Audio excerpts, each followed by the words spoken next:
বর্তমান সময়ে প্রায় সব বক্তা মধু ব্যবসা করেছে। আমার প্রশ্ন, শুধু মধু ব্যবসায়ীদেরকে আলোচনা শোনা যাবে কি? ভাই, একজন ব্যবসায়ী মানুষ তার পরিবার পরিচালনা করতেছে, তার এটার সাথে যদি ব্যবসা যদি কোনো তার আলোচনা শোনা না যায়, তো আমাদের সলভদের কেউ কিন্তু চাকরি করতো না। আমরা না সরকারি চাকরি করি বা বুঝলাম, কিন্তু আমাদের সলভে চালিয়ে অনেকেই চাকরি করতো না। তাই বলে কি তাদের আলোচনা শোনা যাবে না? ব্যবসা করতেই পারবে। ব্যবসায় না ঠকাইলে হলো আপনাকে। আপনি আরেকজনের ব্যবসার দিকটা দেখেন কেন? ব্যবসার দিকটা দেখেন কেন? ইমামদের অনেকেই বিশ্বাস করেন, আবু হানিফা রহমতুল্লাহ আলাইহির কথাই বলি, তিনি কি করতেন? কাপড় বিক্রি করতেন, কিন্তু ফেকার কাজও করতেন। তাই বলে বললাম ফেকা নেবো না, কাপড় কেন বিক্রি করে, এটা বলবেন না। বুঝে আসছে? মধু বিক্রি দোষণীয় না। কাউকে এই জন্য মধু বিক্রি বা এই জন্য বেচা কেনা কারোর কারণে সে যদি আপনাকে না ঠকায়, তাহলে আপনাকে তার দোষ দিতে পারেন না। এবং তাকে বিক্রেতা বলে, এটা বলে, ঘড়ি মেকার বলে অপমান করা, এটা জায়েজ নাই। আমাদের শেখ মোহাম্মদ নাসিরউদ্দিন আলবানী রহমতুল্লাহ আলাইহি তিনি ঘড়ি ঠিক করতেন। এই জন্য তথাকথিত যারা বেদাতি এগুলি এবং আকীদাগতভাবে বিভ্রান্ত, বিশুদ্ধ হাদিস নেয় না, দুর্বল হাদিসের বিষয়ে দৌড়াদৌড়ি করে, এরা শেখকে বিভিন্নভাবে বদনামি করে এবং কি এরা কাউকে তার মেহনা, তার একটা পেশা নিয়ে ঝগড়া করে। এটা ঠিক নয়, এটা কোনো জায়েজ না। তিনি যদি আপনাকে ভালো কথা বলেন নিবেন, খারাপ কথা বললে নিবেন না। বুঝে আসছে? খারাপ কথা বললে নিবেন না, কিন্তু ভালো কথা বললে তার মধু বিক্রি আপনার জন্য দোষের বিষয় হবে না। কারণ মধু বিক্রি করতেই পারে। হ্যাঁ, এখন বলতে পারেন যে মধু খারাপ বিক্রি করে, তাহলে এটা বলতে পারেন খারাপ দোষ দিবেন তাকে, কিন্তু তার বক্তব্য মধু বিক্রির কারণে বক্তব্য শুনবো না, এটা যেন না হয়। ভাই মনে রাখবেন। পরপর বলেছেন আবু তো আদনান বলেছে দাজ্জাল চলে এসেছে, এটা কি সত্য ঘটনা? যদি বলেন মিথ্যা কথা বলছে, ও প্রচুর মিথ্যা কথা বলে। যদি সেটা বলে থাকে তাহলে মিথ্যা কথা বলেছে।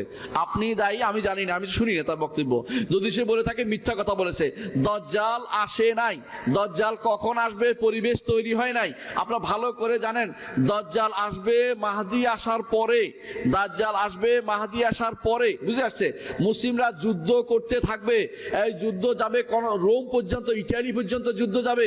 সেই যুদ্ধের মধ্যে তখন বলা হবে দাজ্জাল আসছে, তখন বেরে মানুষরা খুঁজতে আসবে, দাজ্জাল আসে নাই। তৃতীয়বারে দেখবে যে ঠিকই দাজ্জাল চলে আসছে। তখন ঈসা আলাইহিস সালাম আসবে। কিয়ামতের আলামত ছোটগুলিও এখনো শেষ হয় নাই। বড়টা একটা আসলে অন্যগুলি পরপরে আসতে থাকবে, বড়টা একটাও আসে নাই। সুতরাং দাজ্জাল আসে নাই। যদি বলে থাকে মিথ্যা বলেছে, যদি বলে থাকে মিথ্যা বলেছে, সে মিথ্যা কথা বলেছে, এটা কখনো বিশ্বাস করবেন না। এই জন্য এই সমস্ত বক্তার বক্তব্য শুনবেন না। এদের বক্তব্য শুনতে ভালো লাগে, কিন্তু এরা যে মিথ্যা কথা বলে আপনাকে কিভাবে বুঝায়, আপনাকে সেটা কিভাবে বুঝায়? এরা তাদের কথার ভিতরে সুন্দর সুন্দর কথা বলে মিথ্যা কথা ঢুকিয়ে দিচ্ছে। কয়দিন আগে তারা খোরাসানের যুদ্ধে আপনাকে ডাকছে, মিথ্যা শয়তানি আপনার এর দিকে, যুদ্ধের দিকে আপনাকে ডাকছে। এখনো আপনাকে হয়তো আরেক দেশের দিকে ডাকবে। এই জাতীয় লোকদের থেকে সাবধান থাকবেন। মিথ্যার বেশাতি করে তারা ওয়াজ করে, মিথ্যা বানোয়াট হাদিস দিয়ে ওয়াজ করে এবং নিজের মন মতো কোরআন এবং হাদিসের অপব্যাখ্যা করে। এদের থেকে অবশ্যই দূরে থাকবেন। আমার প্রশ্ন হচ্ছে দাজ্জালের ফিতনা থেকে কিভাবে বাঁচবো? আলহামদুলিল্লাহ, দাজ্জালের ফিতনা থেকে বাঁচার জন্য প্রতিদিন সালাতের মধ্যে দোয়া করবেন, আল্লাহুম্মা ইন্নী আউযু বিকা মিন ফিতনাতিল মাসিহিদ দাজ্জাল। এটা একটা দোয়া করবেন এবং সূরা কাহাফ পড়বেন। প্রতি সপ্তাহে সূরা কাহাফ পড়বেন। প্রতি সপ্তাহে সূরা কাহাফ পড়লে প্রথমে 10 আয়াত অথবা পিছনে তো হাদিসে এভাবে আসছে, পুরোটা পড়লে ভালো। দাজ্জালের সাথে তার সাক্ষাৎ হবে না, মুহাম্মদুর রাসূলুল্লাহ সাল্লাল্লাহু আলাইহি ওয়াসাল্লাম বলে দিয়েছেন। সুতরাং বোঝা গেল দাজ্জালের ফিতনা থেকে বাঁচার জন্য একটা হচ্ছে দোয়া, আর একটা হচ্ছে আমল আছে সূরা কাহাফ পড়া। এটা অবশ্যই করবেন। আলহামদুলিল্লাহ। পরবর্তী প্রশ্ন, তওবা করার সঠিক পদ্ধতি কি? তওবা করার সঠিক পদ্ধতি হচ্ছে, 1 নম্বর হচ্ছে যে গুনাহটা ছেড়ে দিবেন। বুঝে আসছে? দ্বিতীয়বার হচ্ছে গুনাহটা আর করবেন না বলে দৃঢ় প্রতিজ্ঞা হবেন, আল্লাহ আমি গুনাহটা করেছি, মাফ চাচ্ছি। এরপর আবার করবেন না। 3 নম্বর হচ্ছে আর করবো না বলে দৃঢ় প্রতিজ্ঞা, সামনে আর করবো না। আবার হইলে আবার করবেন, কিন্তু যে সময় করছেন এই সময় শিওর হচ্ছে আর করবো না, এতটুকু মন থেকে নিয়ে আর করবো না এই গুনাহ। আর মানুষের হক হলে মানুষের হক ফেরত দিয়ে দিবেন। এই করলে তওবা কবুল হবে ইনশাআল্লাহ। একটা ছোট্ট বই আছে, আমি তওবা করতে চাই কিন্তু, islamhouse.com, এটা নামিয়ে পড়বেন ইনশাআল্লাহ। জান্নাত পাওয়ার সঠিক নিয়ম কি? জান্নাত পাওয়ার সঠিক নিয়ম হচ্ছে ঈমান থাকতে হবে এবং আমলে সালেহ করতে হবে, মুমিন হতে হবে। মুমিন হলে জান্নাতে যাবেন, কোনো সন্দেহ নাই। মুহসিন হলে জান্নাতে সবার আগে চলে যাবেন। আর যদি কোনো মুসলিম হন, এতক্ষণ বলছি মুমিন আর মুহসিন। মুসলিম হয়েছেন আপনি, তাহলে জান্নাতে যাবেন, তবে আপনাকে বেশ কাঠখড় পোড়াইতে হবে, অর্থাৎ বেশ কিছু কষ্ট করতে হবে। আল্লাহর মাফ করে দিতে পারেন, অথবা জাহান্নামে কিছুদিন তিনি বের করতে পারেন, অথবা তিনি সুপারিশ করার জন্য ব্যবস্থা করে দিতে পারেন, এর মাধ্যমে জাহান্নাম থেকে বের হবেন। কিন্তু জান্নাতে যদি সরাসরি যেতে চান, আপনাকে মুমিন হতে হবে, আকীদা বিশুদ্ধ হতে হবে, মানহাজ বিশুদ্ধ হতে হবে। আকীদার ক্ষেত্রে সামান্যতম ত্রুটি, কোনো সামান্য কমতি রাখা যাবে না। বিশুদ্ধ আকীদার অধিকারী হতে হবে, মানহাজ বিশুদ্ধ হতে হবে, তাহলে আপনি ইনশাআল্লাহ জান্নাতে যেতে পারবেন। রাসূলুল্লাহ সাল্লাল্লাহু আলাইহি ওয়াসাল্লামের ওয়াদা, রাসূলুল্লাহ সাল্লাল্লাহু আলাইহি ওয়াসাল্লামের কাছে এক লোক এসে বলল, ইয়া রাসূলুল্লাহ, আমি যদি কোনো ঈমান আনি, হালালকে হারাম মানি, হারামকে হারাম মানি, আমি কি জান্নাতে যাব? রাসূল বলেছেন জান্নাতে যাবে। সুবহানাল্লাহ। বেশি কিছু জান্নাতে যাওয়ার জন্য কষ্ট দেয় না রাসূলুল্লাহ সাল্লাল্লাহু আলাইহি ওয়াসাল্লাম।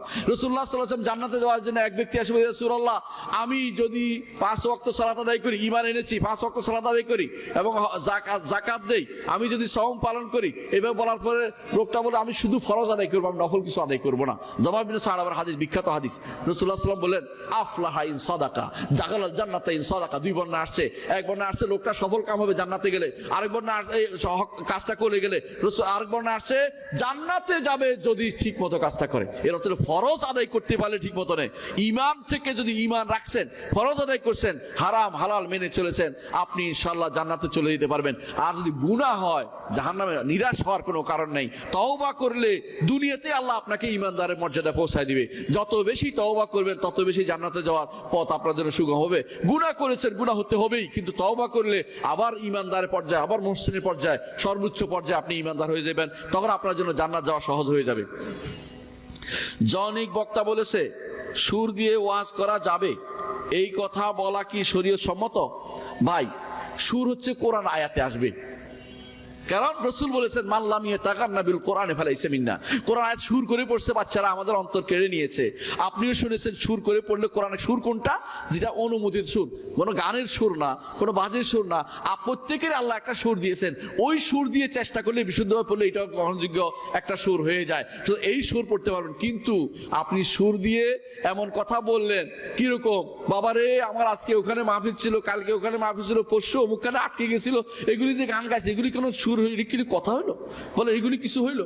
এগুলি হচ্ছে হাস্যকর জিনিস বলা, এগুলি বলা যায় না, এগুলি মানুষকে লোক হাসানোর মতো কারবার, এগুলি নয়। তো আপনি যদি কোনো বিশুদ্ধ বর্ণনা দিয়ে মানুষকে আপনি আকৃষ্ট করে দিন বুঝাতে পারেন, এটা খারাপ কোনো কিছু নয়। কারণ ইন্না মিনাল বায়ান ইলা সিহরান, কোন বর্ণনাতে জাদুর মতো কাজ করে, রাসূলুল্লাহ আমাদেরকে বলেছেন।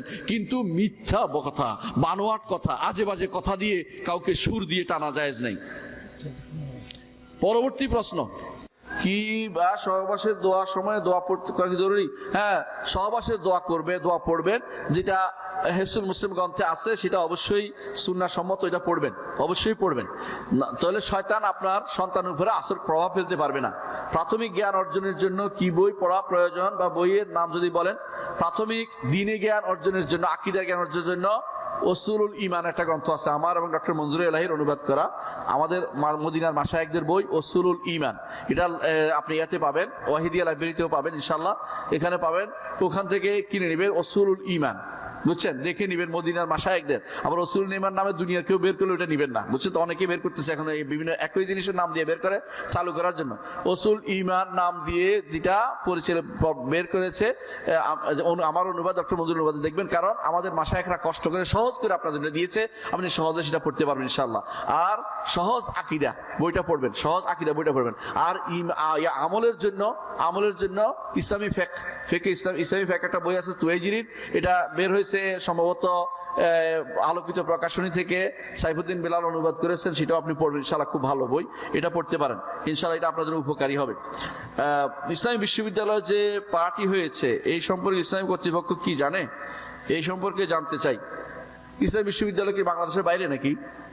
বাংলাদেশ যেভাবে চলে সব তো একদিন চলতেছে এখন, সুতরাং আমরা নতুন করে আমার কি ক্ষমতা আছে নাকি বন্ধ করে দেওয়ার? সুতরাং এটা বলে কোনো লাভ নাই ভাই। জগৎ যেমনি চলতেছে সেইভাবে চালাচ্ছে। আল্লাহর কাছে দোয়া করেন, নিজেরা ভালো হয়ে গেলে, আমাদের শাসকরা ভালো হয়ে গেলে সবই ঠিক হবে। বুঝে আসছে কথাটা? কামা তাকুনু ইউআল্লাহ আলাইকুম, তোমরা যেমন হবে তোমাদের শাসকরা তেমন হবে। বাংলাদেশের শয়তান পার্টি কত পার্সেন্ট বলেন তো? হ্যাঁ, 99% শয়তান বাড়ি, তো আপনি ভালো হইবেন কেমনে বলেন তো? এটার প্রভাব তো আমার ইসলামী বিশ্ববিদ্যালয়ে পড়বে না? তো আপনি এটাকে একটা ফেরেশতা মনে করতে কোনো কারণ নাই। আপনি যদি মনে করেন যে ওখানে যাই একটা ফেরেশতা দেখে আসবো, তো আপনার এই আশা দেখা ঠিক না। মৃত ব্যক্তির জন্য করণীয় কি, এটার উপরে আমাদের আলোচনা আছে। 1 নম্বর কারণ হচ্ছে, প্রথম কাজ হচ্ছে মৃত ব্যক্তির জন্য দোয়া করা। কি কাজ করবেন? দোয়া করবেন। দ্বিতীয় হচ্ছে সদাকা জারিয়া করবেন। সদাকা জারিয়া করবেন। সদাকা জারিয়া বুঝেন?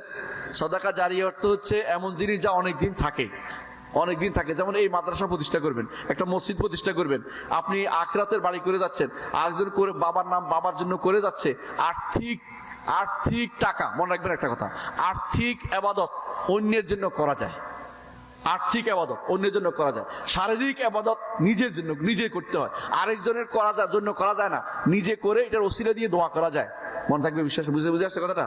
আর্থিক ইবাদত আরেকজনের জন্য করা যায়, টাকা পয়সা দিয়া করতে পারেন, বুঝতে পারছেন? একজন উমরা করাই আনছেন বাবার জন্য, হজ করাই আনছেন, একটা আর্থিক ইবাদত হয়েছে।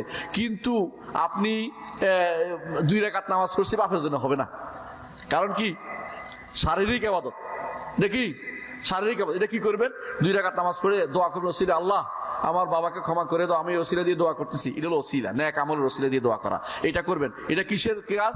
এটা হলো শারীরিক ইবাদতের কারণে। তো সুতরাং বাবা মার জন্য দোয়া, মৃত ব্যক্তির জন্য দোয়া করা আর্থিকভাবে করতে পারবেন, শারীরিকভাবে করতে পারবেন, তবে শারীরিকভাবে সরাসরি না, এটা ওসিলা দিয়ে দোয়া করবেন। বিয়ের জন্য সঠিক পাত্রী কিভাবে নির্বাচন করব? ওইটা সমন্বয় করে দেয়, ওইটা আর এটা দুটো সমন্বয়।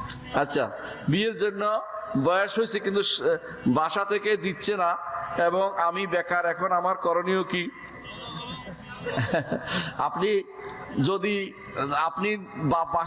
যেহেতু পুরুষ মানুষ, যদি পুরুষ মানুষ সেটা নিশ্চয়ই পুরুষ মানুষের প্রশ্ন এটা। পুরুষ মানুষের দায়িত্ব হচ্ছে বিয়ে করা, এটা কিন্তু মনে রাখবেন। পুরুষ মানুষ বাবার উপর নির্ভরশীল হবে না, নিজের উপর নির্ভরশীল হবে। বেকার থাকা একটা বোকামি, বেকার থাকবেন না। কারণ কোনো মানুষ বেকার থাকা অর্থ হচ্ছে সে আসলে কাজের না। সাহাবায়ে কেরাম কিছু না কিছু করতেন, বেকার থাকতেন না। তারা বাজারে গেলেও কিছু একটা করতেন। আপনি কিছু না পারেন, একটা অটো কিনে কষ্ট করে এটা চালান, দেখবেন যে আপনার কাজ হয়ে যাচ্ছে। বেকার কোনোদিন থাকবেন না, কারণ বেকার থাকলে শয়তান বাসা বাঁধে। এই জন্য বেকার থাকবেন না, কিছু একটা করেন। আর এত উঁচু পরিবারে যাবেন না, যেখানে আপনার কাছে বিয়ে দিবে তার কাছে যান, হয়তো দেখবেন যে মেয়ে ভালো, দিনদার, নামাজ পড়ে, ওটা বিয়ে করবেন। ওই রাস্তাঘাটে হাইফাই করে চলে, ওইটা বিয়ে করার চিন্তা করবেন না, ওই বাড়িতেও যাবেন না। সুতরাং আপনি দিনদার মেয়ে দেখে, গরিব ফ্যামিলি হইলেও দিনদারটাকে প্রাধান্য দিতে হবে। দিনদার প্রাধান্য দিয়ে বিয়ে করেন। বাবা মার আশায় বসে তিনি বিয়ের কথা বলছেন না, কারণ বাবা মা খাওয়াবে কোথেকে আপনি বলেন? পাচ্ছেন না হয়তো। তাদের আপনাকে খাওয়ানো ওয়াজিব না, ফরজ না, তবে তারা যদি করে এটা সওয়াবের কাজ, কোনো সন্দেহ নাই। এই জন্য আপনি চেষ্টা করবেন তাদেরকে বুঝিয়ে শুনিয়ে, না পারলে নিজে কষ্ট করে বিয়ে করার চেষ্টা করুন, কোনো সমস্যা নেই। পাত্রী নির্বাচন করবেন কি দেখে? দিনদার দেখে পাত্রী নির্বাচন করবেন। ইনশাআল্লাহ আপনি বিয়ে করতে পারবেন, কারণ আপনি অন্য কিছু চাইলে পারবেন না। ওই পাত্রী বিয়ে করবেন যে পাত্রী না খেয়েও থাকতে পারে। রাসূলুল্লাহ সাল্লাল্লাহু আলাইহি ওয়াসাল্লামের পরিবারে 2 মাস পর্যন্ত আগুন জ্বলতো না, কিন্তু কেউ চলে যায় নাই। বুঝতে পারছেন? সাহাবায়ে কেরামের যুগে এরকমই ছিল।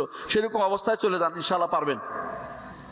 সুবহানাকাল্লাহু ওয়া বিহামদিকা আশহাদু আল্লা ইলাহা ইল্লা আনতা আস্তাগফিরুকা ওয়া আতুবু ইলাইক। আসসালামু আলাইকুম ওয়া রাহমাতুল্লাহি ওয়া বারাকাতুহু। এখানে একটা প্রশ্ন আসছে, আমাদের মাদ্রাসার ওই সালামি নাম স্ত্রীর নাম দেওয়া কোনো দোষের কিছু নাই, নাম দেওয়া কোনো দোষের কিছু নাই, বৈধ। মদিনাতেও আমরা দেখছি, মদিনাতে অমুকের মসজিদ লেখা আছে, মসজিদে ওসমান, মসজিদে আলী, মসজিদ আস্তানামও আছে, নাম দেওয়াতে কোনো দোষের কোনো কিছু নাই।